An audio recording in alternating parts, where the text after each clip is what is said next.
नमस्कार दोस्तों, मेरा नाम है विजय कुमार। आप देख रहे हो कॉमिक्स पिटारा चैनल को।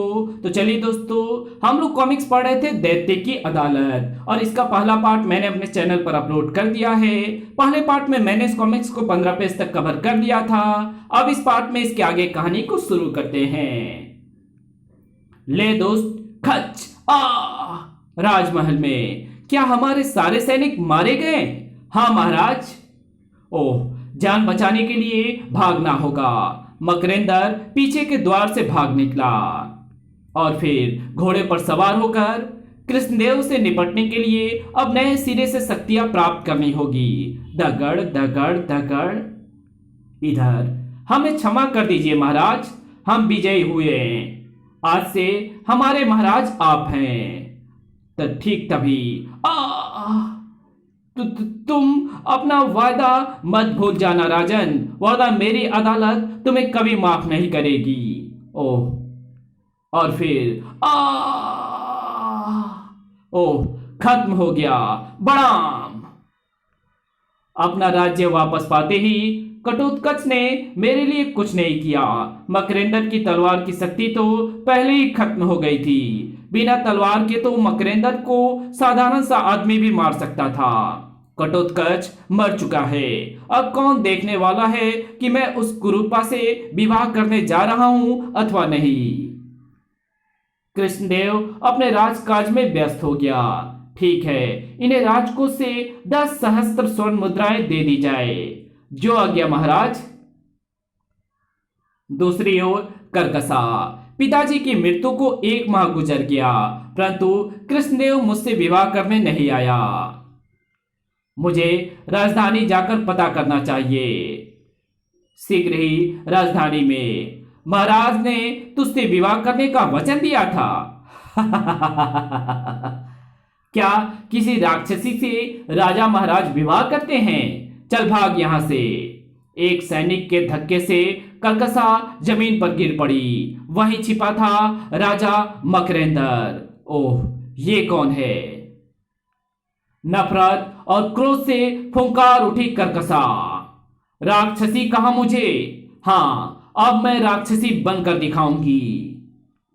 ये सारा दृश्य मकरेंदर छिपकर देख रहा था। इस कुरूप स्त्री के सीने में आग धधक रही है। अगर मैं उसकी सहायता करूं तो खोया राज्य पुनः प्राप्त कर सकता हूं। मकरेंदर तेजी से उसके पास गया। कौन हो तुम? तुम्हारा मददगार। रास्ते में उसे करकसा की असलियत मालूम हुई। ओह, तो वो दैत्य तुम्हारा पिता था? हाँ, उसने इस वचन पर कृष्णदेव की सहायता की थी कि वो मुझसे विवाह करेगा। वो दुष्ट है करकसा। महाराज बनते ही उसने एक सुंदर स्त्री से विवाह कर लिया। मैं उसे छोड़ूंगी नहीं, तहस नहस कर डालूंगी उसे। मैं तुम्हारे साथ हूं करकसा। अब कृष्णदेव को वो मजा चखाऊंगा कि वो हमेशा याद रखेगा। करकसा वापस अपनी गुफा में लौटी और कुंडेश्वर को प्रसन्न कर शक्तियां प्राप्त करनी होगी मुझे। आओ देव, मेरी सहायता करो। आओ देव, सहायता करो। अचानक तभी अनेक राक्षसी शक्तियां समाती चली गई उसके शरीर में। मैं तेरा पिता बोल रहा हूं पुत्री। कृष्णदेव ने हमें धोखा दिया है, बदला ले तू उससे। चिंगाड़ उठी करकसा। बदला शीघ्र ही। ओह राक्षसी, बदला, भागो। करकसा से बचकर कोई नहीं भाग पाया।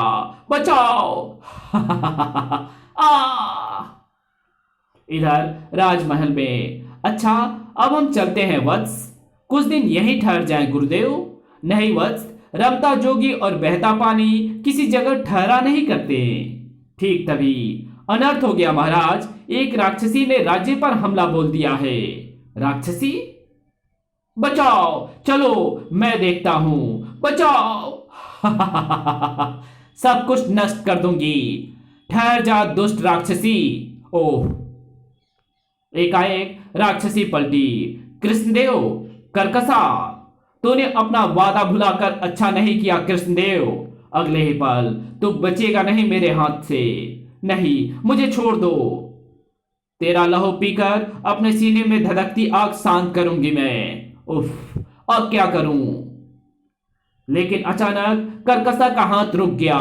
अरे ओ, इसने तो कृष्णदेव को छोड़ दिया। मैं तुझे सच्चे दिल से चाहने लगी थी कृष्णदेव, इसलिए मैं तुझे मार नहीं सकूंगी। धड़ाक लेकिन मैं नहीं छोड़ूंगा इसे। तू बच गया, लेकिन तेरी प्रजा नहीं बचेगी। तभी चौंक पड़ी करकसा।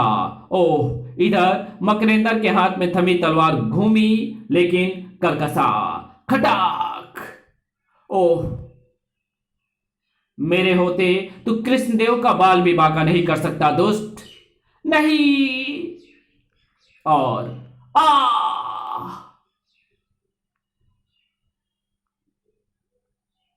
उस राक्षसी के कर्म बुरे हो सकते हैं, लेकिन वो दिल की बुरी नहीं है। आप ठीक कह रहे हैं गुरुदेव। फिर कृष्णदेव ने सारी बात अपने गुरु को बता दी। सुनकर, ओह, तो ये बात है। हाँ गुरुदेव, मैं ही उसका दोषी हूं। अगर उसकी कुरूपता का भय ना खाकर उससे विवाह कर लेता तो वो ये सब हरगिज नहीं करती। मुझे जीवित रहने का अधिकार नहीं है, मुझे मृत्यु दे दीजिए गुरुदेव। तो तुमसे सचमुच भूल हो गई है वत्स। कुरूप होना दोष नहीं है। हमें मनुष्य की कुरूपता को नहीं, उसके गुणों को देखना चाहिए गुरुदेव। हाँ वत्स, करकसा ने 2 बार तुम्हारे प्राण बचाकर यह साबित कर दिया है कि वो भले ही कुरूप सही, मगर गुणों में वो देवी तुल्य स्त्री है। और ऐसे स्त्री को राक्षसी बना मैं नहीं देख सकता। मैं करकसा को राक्षस योनि से मुक्ति दिलवाऊंगा। तुरंत ही ऋषि अपने गले में पड़ी माला को लेकर आगे बढ़े और दूसरे क्षण करकसा की काया पलटती चली गई। अब वो एक सुंदर नारी में बदल चुकी थी। फिर शीघ्र ही, ओह, मैं एक सुंदर स्त्री। क्षमा करे गुरुदेव। उठो पुत्री, मुझे क्षमा कर दो प्रिय। सत्ता और सुंदरता के लालच में मैंने तुमको भुला दिया था। अब मैं तुमसे विवाह करके अपने पाप का प्रायश्चित करना चाहता हूं। फिर कृष्णदेव और करकसा का विवाह हुआ। राजा कृष्णदेव की जय, महारानी करकसा की जय। हमें आशीर्वाद दीजिए गुरुदेव, ताकि हम पिछली घटनाओं को भुलाकर नया जीवन शुरू कर सकें। मेरा आशीर्वाद सदा तुम्हारे साथ है और आज से करकसा का नाम सुकन्या पुकारा जाएगा। यह हमारी आज्ञा है। इसी के साथ ये कॉमिक्स यहीं पे खत्म होती है। तो मिलेंगे आपसे एक और नई कॉमिक्स में। तब तक के लिए बाय। अगर आपको ये वीडियो पसंद आई हो तो आप हमारे चैनल को सब्सक्राइब कर सकते हैं, इस वीडियो को लाइक कर सकते हैं। इस तरह की वीडियो आपको हमारे चैनल पे ऑलरेडी देखने को बहुत सारी मिल जाएंगी। और आप हमारे दूसरे चैनल डिवाइन टेक्नोलॉजी और टॉप 10 पिटारा को भी सब्सक्राइब कर सकते हैं। Thanks for watching my videos.